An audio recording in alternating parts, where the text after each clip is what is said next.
Patirtis dažniausiai laimi prieš protą. Gerai, jeigu patirtis yra tokia, kad jums pasisekė, jums gavosi ir jūs turite tai, ką norėjote, tada tokia patirtis susijungia su jūsų protu ir ta sinergija duoda dar geresnius vaisius, siekiant kažkokiu ateities tikslų.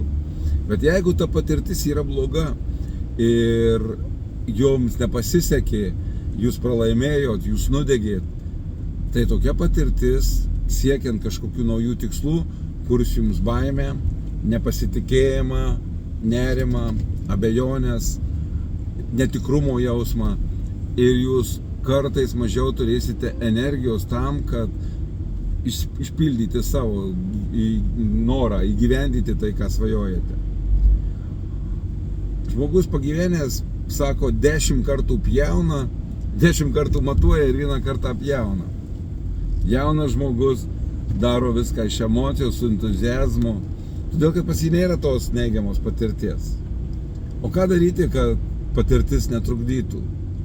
Tiesiog įsisąmoninti nesąmoningoje dalyje mūsų tūnančius giliai tuos blokus, įsitikinimus, tas tiesas, kuris mes savo sukūrėm po skausmingų įvykių, po neigiamos patirties.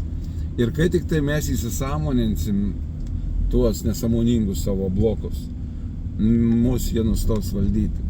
Tai, ką mes suprantam, nustoja turėti galę ir veikti prieš mus. Mūsų gebėjimas valdyti tai, kas mus gazdina, tai, kas mums trukdo, padeda mums pasiekti tikslus. Kaip tai padaryti? Ieškokite būdų pas specialistus, kurie būtent to užsiima. Vienam sudėtinga, todėl kad mes turim tokį savo velnio advokatą viduje, kuris pastoviai ras būdus, kaip išsisukti. Vien tik tam, kad išvengti skausmo ir pralaimėjimo ateityje. Iki.